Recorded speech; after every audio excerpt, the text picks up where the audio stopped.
খয়েরি।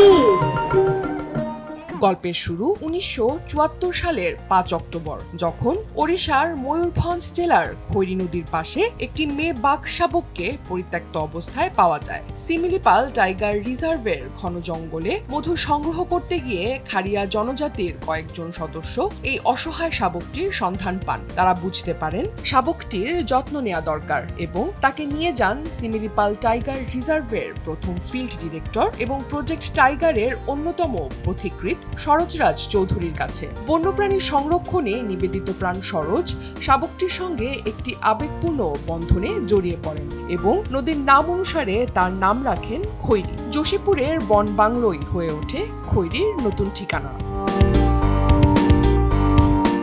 খৈরির নিরাপত্তা নিয়ে চিন্তিত হয়ে শরৎ চৌধুরী ও তার স্ত্রী তাকে দত্তক নেন। খৈরি দ্রুত বড় হয়, কিন্তু প্রত্যাশার বিপরীতে সে পরিবারের সঙ্গেই থেকে যায় এক পোষা প্রাণীর মতো। বনে ছেড়ে দেবার বহু ব্যর্থ চেষ্টা হয়, কিন্তু খৈরি বারবার ফিরে আসে।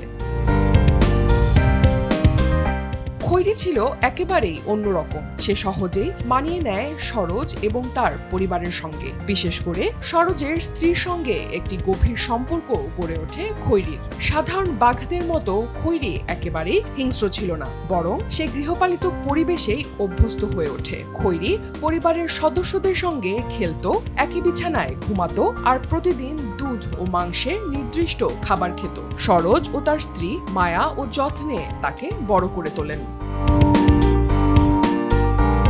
খৈরির পক্ষ থেকেও তার মানব পরিবারকে ঘিরে ছিল এক অনন্য ভালোবাসা। কেউ হাত দিয়ে না খাওয়ালে সে খেত না, এমনকি সবচেয়ে লোভনীয় খাবারও সরোজ নিজে না দিলে সে গ্রহণ করত না। খৈরির এক অদ্ভুত বন্ধুত্ব গড়ে ওঠে সরোজের কুকুর ব্ল্যাকির সঙ্গে। তারা একসঙ্গে খেলতো, উঠানে দৌড়াদৌড়ি করত।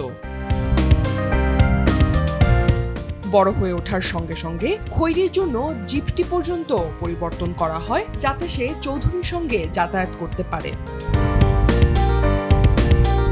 একবার খৈরির বয়স যখন ২ থেকে ২.৫ বছর, চৌধুরীর সঙ্গে জঙ্গলের গভীর অঞ্চলে গেলে হঠাৎ কিছুটা ভয় পেয়ে জঙ্গলের ভেতর পালিয়ে যায় খৈরি। ২ দিন পর একটি সেতুর পাশে এক বাঘিনীকে দেখা যায়। চৌধুরী ও তার স্ত্রী সেখানে গিয়ে দেখতে পান তাদের হারিয়ে যাওয়া খৈরি। চৌধুরী বুঝে যান খৈরি হয়তো কোনো পুরুষ বাঘের গন্ধে আকৃষ্ট হয়েছিল, তার প্রজননের প্রয়োজন ছিল। ৪ বছর বয়সে খৈরিকে বারবার জঙ্গলের পুরুষ বাঘের কাছে নিয়ে যাওয়ার চেষ্টা করেন তিনি, কিন্তু কিছুতেই মিল হয়নি। মানুষের মধ্যে বড় হয়ে ওঠায় খৈরির বন্য দক্ষতা ছিল না। তার শরীরে মানুষের গন্ধ থাকায় বন্য বাঘরা তাকে মেনে নিত না। প্রায়ই কামড় ও আঁচড়ের দাগ নিয়ে ফিরে আসতো সে। ২৮ মার্চ ১৯৮১ শরৎ চৌধুরী ছিলেন সরকারি কাজে বাইরে। এমন সময় এক জলাতঙ্কে আক্রান্ত কুকুর বন বাংলোর চত্বরে ঢুকে পড়ে।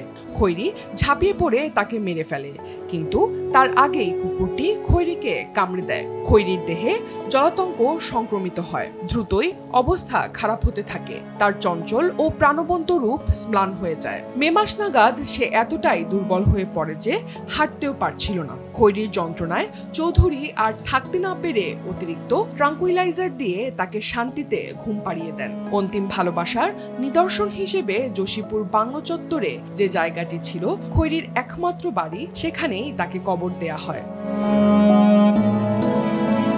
এই শোক চৌধুরীকে ভীষণভাবে আঘাত করে। তার শরীর ভেঙে পড়ে এবং ১ বছরের মধ্যেই তিনিও প্রয়াত হন। স্থানীয় লোকেরা বিশ্বাস করত তিনি চলে গেছেন তার প্রিয় মেয়ে খৈরির কাছে। সরোজরাজ চৌধুরী ছিলেন এক দূরদর্শী বন কর্মকর্তা। তিনি প্রথম পগমার্ক বা পদচিহ্ন নির্ভর বাঘ গণনার ধারণা দেন। বুনো হাতি ধরার ক্ষেত্রেও তিনি ট্রাঙ্কুইলাইজার ব্যবহারের পথিকৃৎ ছিলেন। খৈরির বড় হয়ে ওঠার প্রতিটি পর্যবেক্ষণ তিনি বিস্তারিত লিপিবদ্ধ করেন, যা বাঘের আচরণ বোঝার ক্ষেত্রে অমূল্য।